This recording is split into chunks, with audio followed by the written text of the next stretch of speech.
Bonjour. Bon, après un essai technique qui n'a pas été très réussi avec de nouvelles technologies, nous voilà de nouveau avec mon iPhone. Soyez les bienvenus. Aujourd'hui, le thème de notre discussion en live est la liberté d'être. Vous l'avez peut-être entendu ou pas, je vais vous reprendre les grandes lignes de tout ce qu'on a pu essayer de partager tout à l'heure. Sujet important, de plus en plus souvent on me pose des questions sur la maltraitance, sur la contestation, sur les gilets jaunes, sur toutes sortes de mouvements. Et donc en y réfléchissant au thème d'aujourd'hui est arrivé le thème de la liberté d'être. Dans ce thème de liberté, il y a beaucoup de confusion. On confond ou on limite souvent la liberté à l'inverse de l'esclavage en fait. C'est beaucoup plus que tout ça, être libre pour un chaman. Hein. Notre vision de la liberté est bien plus intérieure que d'être limité personnel d'action. Pour reprendre le mot, qu'est-ce qu'être libre? Il y a beaucoup déjà des gens qui pensent qu'être libre, c'est juste pouvoir bouger comme on veut. Cette notion-là, c'est à la limite la plus ordinaire, la plus limitée. Vient ensuite la liberté de croire, où il y a des gens qui ont besoin de penser que être libre, c'est croire ce qu'on veut. Vient ensuite les premières notions qui sont plus proches de ce que le chamanisme comprend, expérimente, nourrit, qui est la liberté d'apprendre, la liberté d'étudier, qui va avec ensuite la liberté d'expérimenter. Ces libertés-là, étudier, apprendre, expérimenter, elles vont avec la capacité de... Pour être libre, à mon sens, en tant que chaman, il faut agir pour être libre. Vient ensuite une autre notion d'être libre, qui est la liberté de consommer. Consommer, c'est choisir déjà quel avenir on veut pour soi-même, quel avenir on veut pour les autres, quel avenir on veut pour le monde qui nous entoure.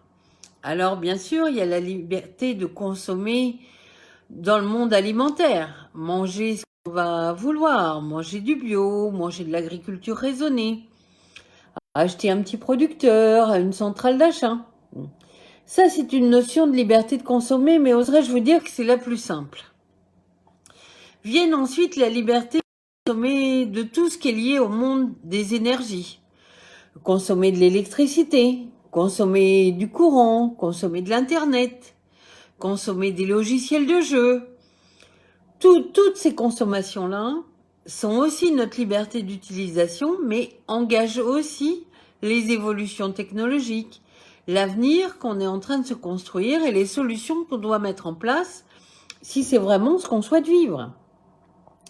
Dans nos libertés, il y a aussi toutes ces libertés de consommer, mais d'un point de vue politique, d'un point de vue commun, collectif. C'est-à-dire qu'on est libre de se dire qu'on va voter ou pas voter et de rester râlé dans son coin. Mais on est libre aussi de créer un parti politique, de créer un groupe, ou d'adhérer à un groupe qui existe déjà et d'aller influencer par nos choix ce que vont être ces évolutions collectives. Pour moi, la première liberté qui va définir quel monde on régit est la liberté de consommer. Vient ensuite la liberté de votre être supérieur, qui est pour moi la liberté d'aimer. Celle qui fait vibrer le cœur, la liberté première, l'essentiel. De liberté, comme tous les mondes très lumineux, il est en permanence dévoyé par des fausses croyances, des croyances limitantes, qui, à mon sens, vous compliquent énormément la vie. C'est par exemple dans vos fausses libertés ce modèle psychologique qui s'est installé au fil du temps, qui est le modèle du sauveur, où on pense que soi-même il faut sauver l'autre ou sauver le monde, même si on n'a jamais demandé à l'autre ce qu'il voulait, quoi. tous ces modèles de bourreaux, d'esclaves, de sauveurs, qui sont des modèles psychologiques qu'on va rejouer tant qu'on va pas avoir travaillé sur soi-même, bah, sont aussi des faux modèles de liberté, quoi. On peut se dire toute sa vie qu'on est victime de quelque chose, mais si on n'a jamais travaillé pour dépasser ça, on pourra pas avancer. J'ai des gens qui des fois m'expliquent qu'ils viendront jamais voir quelqu'un comme moi parce qu'eux ils fonctionnent comme fonctionnaient leurs parents, donc voilà, ça va rester comme c'est, quoi. Tant qu'on reste coincé dans ces modèles limitants, ben on se satisfait d'une fausse croyance dans le passé qui est notre limite. C'est ni bien ni mal, c'est la limite qu'on s'est laissée. Donc il y a des fausses croyances aussi dans les notions de clan. On le voit beaucoup en spiritualité, on voit des mouvements spirituels, des clans spirituels. J'ai vu des clans de chamanisme où bah, si on n'appartient pas au clan, on n'existe pas. C'est un coup à se faire désintégrer. Moi j'ai quitté un jour un clan, mais ça a été vraiment violent, quoi. Donc j'ai considéré que le clan c'était encore une notion fermée, que ça n'avait pas lieu d'exister dans la vie telle que je la rêvais moi aujourd'hui, que c'était pas mon choix, mais ça c'est ma vérité. Il y a aussi dans tout ce monde de liberté tout ce qui est raillé des personnages connus, sans moquer, grimé des personnages politiques, en prostituées, en ânes, en singes, en tout ce que vous voulez, que ce soit des hommes ou des femmes, hein. Le chaman va même beaucoup plus loin. Moi, je considère en chamanisme que c'est déjà une forme de magie noire d'essayer de prendre le pouvoir sur l'autre en le ridiculisant. Donc, je suis encore un peu plus intransigeante que vous, souvent, sur ce type de démarche qui me fout en général hors de moi. Avec le temps, c'est ça aux gens qui le pratiquent, hein, et à ne plus me mettre en réaction. Mais sachez que ne pas être d'accord avec quelqu'un, si on a des arguments, on n'est pas du tout obligé de le déguiser en quoi que ce soit.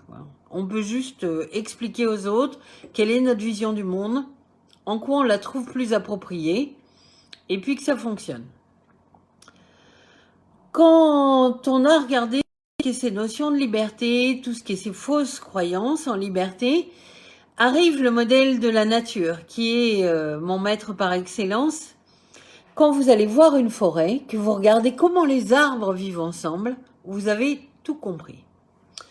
Quelque part, ils vont être capables de s'enlacer, de se démarquer, de se laisser de la place, de parler ensemble à bonne distance. Ils vont être dans une notion de respect première de l'existence de chacun. Et s'ils sont dans un monde où il n'y a pas assez de ressources pour qu'il y ait d'autres arbres qui poussent, il n'y a pas d'autres arbres qui poussent. La forêt, le monde des arbres, nous apprend couramment ce qu'est la liberté. Quand vous regardez vous-même, quand vous faites votre potager avec vos légumes, si vous plantez des graines, bah, il y a tellement de pousses que vous ne pourrez pas les laisser toutes côte à côte. Donc vous serez obligé d'en enlever, de les planter ailleurs, de les répartir, pour que chacun ait son espace. Être libre, c'est aussi veiller à ce que chacun ait son espace. Et ça commence par le respect les uns des autres. C'est, à mon sens, la valeur première en chamanisme que l'univers et la nature nous enseignent. À chaque fois que vous sortez de ces zones de respect, bah, vous avez le droit. Mais plus vous enlisez là-dedans, moins vous êtes libre. Vous vous enfermez vous-même. Vous perdez votre liberté d'être premier. Sortir de l'enfermement. Il y a toutes sortes de méthodes. Déjà, allez déprogrammer vos croyances. Allez déprogrammer ces modèles répétitifs sociaux que vous avez vus chez vos amis ou que vous avez intégrés sans trop forcément savoir pourquoi. Il y a des croyances qui sont religieuses ou familiales ou sociétales quelque part. Et puis il y a des croyances qu'on installe soi-même parce qu'on n'a pas spécialement réfléchi au sujet. Et donc on va les installer en l'état. Il y a aussi tout ce qui est transgénérationnel. Ses parents fonctionnaient comme ça, donc on fonctionnera comme ça. C'est pareil, nous sommes des générations qui pouvons tout repenser. Et on peut très bien comprendre que nos parents aient fonctionné d'un modèle à leur époque et que nous, on en construise un autre ou qu'on le fasse évoluer ou qu'on enrichisse d'autres vérités. Tout est, à mon sens, évolutif. Il y a aussi toute une partie dans nos modèles de liberté qui va être quelque part, ce qui est plus proche de mon activité thérapeute chamanique, toute une approche qui va avec notre histoire de karma, notre histoire de vie. Qu'est-ce qu'on doit vivre? Qu'est-ce qu'on est venu expérimenter? Qu'est-ce qu'on est venu dépasser aussi? Je suis sollicitée de plus en plus souvent pour expliquer comment fonctionnent les cas de maltraitance. Alors, on va commencer par ce qu'est la dépendance émotionnelle. Souvent, j'ai eu affaire à des gens qui sont persuadés que la maltraitance ne concerne que les gens pauvres ou que les musulmans, ou enfin qui ont des croyances hyper réduites. Je peux vous certifier que la dépendance émotionnelle et la maltraitance émotionnelle concernent toutes sortes de gens. Les cas de dépendance émotionnelle, c'est souvent en couple ou en relation parent-enfant. Il faut que ce soit quelqu'un de très proche en général pour avoir le pouvoir. C'est moins couramment une notion de maître à élève. Cette notion de dépendance émotionnelle, elle va avec un ensemble de croyances positionnées, qui sont des croyances limitantes ou des croyances fausses. Souvent, la personne qui est dans le rôle de la victime pense que le maltraitant va changer. Alors elle le pense parce que la personne de temps en temps s'excuse de ce qu'elle fait, ou alors elle le pense parce que comme elle se dit qu'il voit bien qu'il boit trop et quand il boit trop il tape ou machin, ben il va changer, il va arrêter de boire. Alors je vais vous arrêter tout de suite, ça n'arrive jamais, c'est dans les films. Celui qui va devoir changer, c'est celui qui croit que ça va changer. Vous avez compris le problème? C'est celui qui est maltraité qui va devoir changer. Si vous rencontrez une femme maltraitée, que vous l'hébergez chez vous, si vous commencez par lui dire qu'elle est maltraitée, qu'il faut qu'elle se sauve, elle ne vous croira jamais. Elle partira directement d'où elle vient. Quelqu'un qui est installé dans un modèle de dépendance comme ça, c'est pas qu'il est plus bête que vous, hein. C'est qu'il est installé dans ce schéma logique et physique. Donc, pour vous installer, il va falloir que ce soit la personne elle-même qui commence à ébrécher l'enfermement dans lequel elle est installée. Donc, par exemple, quelqu'un qui est victime de dépendance émotionnelle ou de maltraitance, vous allez commencer par l'écouter. Je me souviens d'une séance avec une dame qui m'avait dit « Je viens vous voir parce que vous m'avez expliqué en conférence que les couples, vous les remettiez toujours ensemble et tout ça. » Et là, moi, j'avais compris aux 5-6 premières phrases qu'elle avait dites qu'elle n'était pas du tout dans un couple normal, qu'elle était dans un modèle de dévalorisation qui était colossal. Ça allait jusqu'au fait que son montait sur le parking du supermarché avec les courses en l'insultant, en lui disant de rentrer 4 km à pied avec tous les gros mots possibles et imaginables. Et elle était persuadée qu'elle allait réparer sa relation de couple. Mais je vous rassure, cette dame-là n'était ni plus bête que vous, ni que moi. Elle était juste enfermée dans ce qu'elle pensait être juste. Elle pensait que l'autre, en fait, elle le mettait en colère. Donc elle pensait que si elle le mettait plus en colère, il n'aurait plus ces comportements-là. Donc je l'écoutais, je l'ai laissé parler, m'expliquer ce qu'elle souhaitait. Commencer à lui faire petit à petit, repenser sa posture, repenser ses croyances, raconter son histoire de vie à elle, ce qu'était la vie de ses parents, puisque souvent le modèle qui dysfonctionne, il a commencé là. M'expliquer dans la vie de ses parents ce qu'elle avait été injuste. Si elle avait été adulte à l'époque, qu'est-ce qu'elle aurait pu changer? Qu'est-ce qu'elle aurait pu aider? C'est-à-dire que jamais quelqu'un qui est maltraité n'allait vous mettre en confrontation. Il faut toujours aller vous mettre dans l'accompagnement. Vous vous mettez sur la posture de la personne, vous écoutez ses vérités, vous les validez avec elle. Petit à petit, ces vérités-là, vous allez les enrichir de vérités.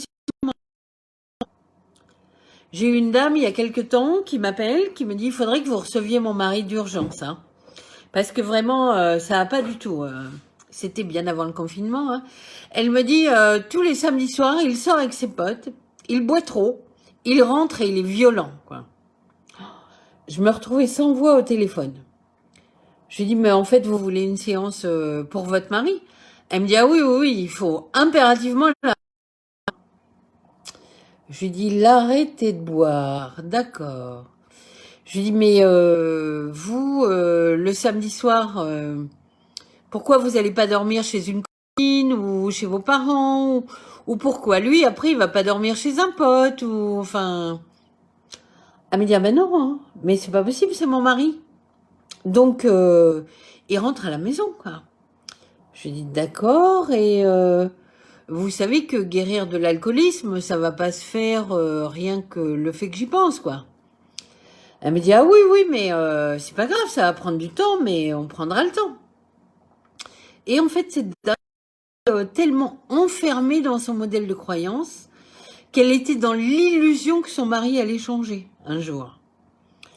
Je peux vous dire que tous les modèles de maltraitance que j'ai vus, j'espère qu'un jour on me prouvera le contraire, je n'ai jamais vu celui qui est le maltraitant changer, hein, jamais. J'ai vu des situations dégénérer jusqu'à l'extrême. Celui qui doit changer, c'est celui qui a accepté de vivre ce modèle de maltraitance. C'est celui qui s'est laissé enfermer psychologiquement dans cette situation. Et cette personne qui s'est laissée enfermer, elle va pas avoir l'idée d'en changer comme ça, hein, parce qu'elle a pris un coup un jour plus fort que l'autre. Hein, ça va pas suffire, ça. Il va falloir cette personne-là prendre le temps de l'écouter. Prendre le temps d'entendre aussi qu'elle a, dans ce qu'elle pense, de l'amour pour son bourreau. Et que sinon, ça ne marcherait pas. Entendre aussi quelles sont ses croyances. Les croyances qui viennent de la famille, les croyances qui viennent de la religion, les croyances qui viennent du milieu professionnel. Il va falloir aussi entendre les peurs. Quelqu'un qui met quelqu'un sous dépendance a bien veillé à aucune capacité d'échapper. Donc, il va falloir être d'abord dans un système d'écoute et prendre des notes. Ce système d'écoute, il va falloir petit à petit aller lui poser des questions, lui demander de préciser. Et par vos précisions, délicatement, vous allez lui faire comprendre ce qu'elle vit. C'est-à-dire que vous allez lui demander si sa sœur vit la même chose avec son mari. Et puis à un moment, elle va vous dire, mais non, mais son mari, à elle, il est super, hein, il fait plein de trucs. Hein. Ah bon? C'est-à-dire que vous allez commencer à lui soumettre l'idée dans le mental qu'il existe d'autres possibilités. Que ce modèle de maltraitance, ce n'est pas un incontournable. Et que donc il existe d'autres modèles. Et petit à petit, elle va commencer à prendre conscience qu'elle peut accéder à un autre modèle de vie. Mais c'est elle qui doit changer. C'est jamais le bourreau qui va changer de lui-même. Il a la position avec le pouvoir. Je vous ferai un jour une conférence entre la différence entre le pouvoir et l'amour. C'est le nombre de gens pour qui il y a confusion. Dans l'amour, la notion de pouvoir n'existe absolument pas pour qu'il soit pérenne. Donc les gens sont dans cette illusion que il est quelque part normal qu'il y ait une notion, des fois dans un couple, dans une famille, de domination. Cette notion, elle n'a aucun sens. Mais on ne va pas pouvoir, à quelqu'un qui est dans une situation de souffrance, lui remettre la souffrance de bouleversement de tout ce qu'il croit qui est des croyances qui le plombent. Ces souffrances, on va d'abord les entendre. Le fait de les écouter, elles vont pouvoir accéder à une nouvelle transformation. Et puis, il va falloir, du coup, être quelque part un peu proactif.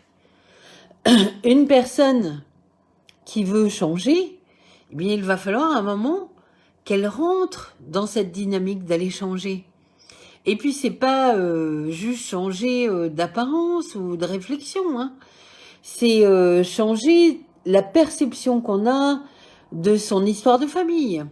Comprendre comment nos ancêtres déjà vivaient. Quelle connaissance on avait des secrets de famille qu'il y avait dans la famille.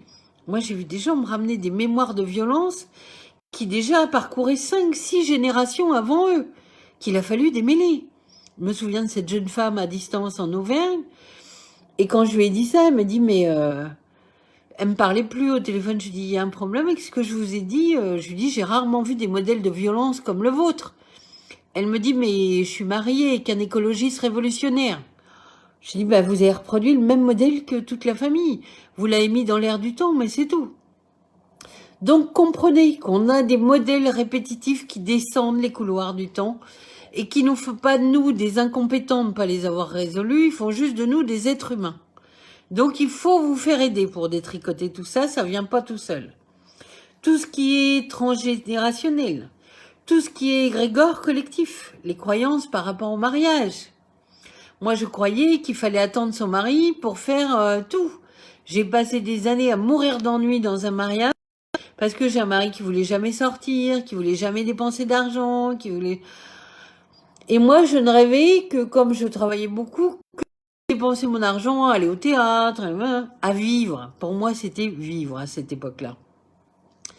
Et donc, c'était pour moi incompréhensible, jusqu'au jour où j'ai rencontré une dame, en Savoie, je me rappelle, Geneviève, qui est toujours une amie, qui me dit, mais c'est pas que tu attends ton mari pour faire des trucs. Je la regarde, je dis, bah oui, pourquoi donc? Et elle éclate de rire. Et elle m'explique qu'elle est VRP, qu'elle a au moins 2 ou 3 entreprises, et que son mari est agriculteur. Et que donc, ils ne s'attendent pas l'un l'autre. Ils ont des rythmes de vie très différents, mais ça n'empêche pas qu'ils s'aiment. Je la regarde, je dis, et pourquoi j'avais installé cette croyance-là? Dieu seul le sait, personne ne me l'a susurré à l'oreille. Mais ça fait partie des croyances les plus simples qu'il a fallu un moment que je débranche. Donc, entendez-le, chacun installe dans son fonctionnement, dans son comportement, des croyances limitantes, l'impact de l'histoire de la famille, l'impact de ce qui vient régler sur Terre aussi, qui fait que derrière, tout ça, c'est à démêler, mais que vous n'allez pas le démêler en faisant que de la bobologie, entre guillemets. Hein. Il va falloir voir commencer des thérapies très ordinaires, qui vont déjà vous faire raconter votre histoire, où vous allez déjà prendre conscience qu'il y a des moments où l'histoire elle est bizarre quand même dans votre famille ou dans votre vie. Vous allez prendre conscience qu'il y a des modèles qui se répètent tout le temps. Moi, j'ai vu mes femmes me dire qu'elles tombaient toujours que sur des maris alcooliques. Je leur dis, mais voilà, et un coup que vous avez dit ça, quand est-ce que vous allez chercher pourquoi vous rencontrez toujours le même type de mari alcoolique? Et donc, tant qu'on ne va pas travailler sur soi, sur son histoire, on ne va pas pouvoir dépasser cette étape-là de vie.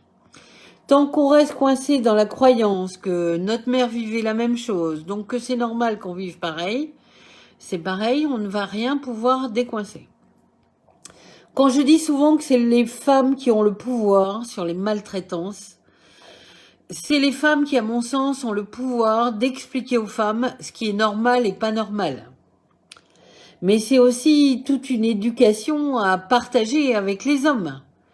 Mais c'est plutôt le rôle des femmes à partager cette éducation. On a oublié tout ce qu'on était en capacité de transformer dans notre existence. Mais si on reste sur les mêmes modèles, si on pense que le mot guérir ne s'applique qu'à la médecine, on ne va jamais pouvoir évoluer de comportement, d'attitude, d'histoire de vie. Sachez-le, j'ai accompagné des gens dans toutes sortes d'histoires, même des histoires horribles. J'ai même encore parfois la surprise de voir à quel point les histoires de vie peuvent être pour certains horribles au départ. Ça n'empêche pas que chacun retrouve son chemin, une vie sereine, libre, sans maltraitance, dès l'instant où il a réglé tout ce qu'il avait à régler de l'histoire de ses ancêtres, des secrets de famille, de ses comportements erronés. J'ai dû, moi, d'un point de vue intime, comprendre qu'avec le père de ma fille, j'avais vécu des violences au-delà d'ordinaire.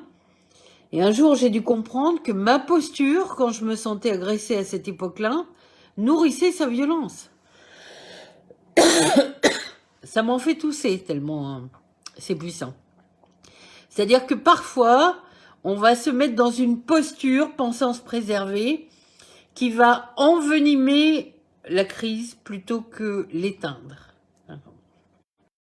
C'est-à-dire que la violence, c'est aussi une énergie qui se nourrit. Mais elle se nourrit des énergies des autres. Quelqu'un qui est violent, il faudra que ce soit lui-même qui choisisse un jour d'aller consulter. J'en ai, mais c'est hyper rare. Les gens violents qui acceptent un jour d'aller faire la démarche pour eux. La solution, celui qui est maltraité, c'est celui qui, à un moment, doit pouvoir bénéficier d'une écoute bienveillante, sans jugement, pour commencer à le faire parler et à lui faire comprendre à quel point il s'est enfermé dans une situation où il est piégé. Mais c'est pas de lui dire qu'il faut pas vivre comme ça ou machin que ça va changer les choses. Hein. C'est pas aussi simpliste que ça. La liberté d'être, vous l'avez compris, on a toutes sortes de niveaux de liberté. On peut se limiter aux libertés de mouvement, mais tant qu'on va pas rentrer comme les grands arbres dans le respect des autres, on ne sera jamais dans une vraie liberté d'être. Je vous invite, quand vous serez remis en liberté, c'est le cas, d'aller vous promener en forêt et de regarder ce qu'est la notion de liberté des arbres entre eux. Chacun a son espace, sa distance, le respect l'un de l'autre, la préservation de la lumière pour l'un et de la lumière pour l'autre, qui fait que naturellement, certaines espèces n'ont pas besoin de se demander si elles peuvent sortir de chez elles ou pas. Elles s'adaptent les unes aux autres pour que chacun soit dans une vie confortable. Et que si ça n'est pas possible, il y a des espèces qui changent d'endroit. Et donc on n'est pas obligé de rentrer dans la lutte, que ça c'est une invention un peu humaine, mais qu'on n'est pas obligé de rester dans la lutte. Il y a des animaux qui restent aussi dans la lutte de territoire, même si ça va moins. Mais oserais-je vous dire qu'arrivé à l'époque où on est, on peut rentrer dans d'autres systèmes, et des systèmes où il y a beaucoup plus de respect d'un humain à l'autre humain. Réfléchissez-y pour que chacun soit libre. Libre, c'est aussi savoir veiller les uns sur les autres, savoir veiller sur ce qu'on fait, et le respect de ce qu'on fait qui va permettre à l'autre d'être aussi en sécurité. Voilà. Donc, sur ces bonnes paroles, je vous souhaite d'être libre d'être vous-même. Je vous dis à bientôt. Il y aura sûrement une petite conférence dans la semaine, puisqu'on va parler de la fête celle de Beltane, de ce qu'elle amène en énergie. Pour l'instant, l'énergie est encore un peu turbulente, donc j'attends que ça se pose pour vous en parler. Si vous avez des questions sur la liberté d'être soi, n'hésitez pas à me les envoyer, je vous répondrai comme toujours. Passez un bon dimanche et une bonne journée chez vous. À bientôt.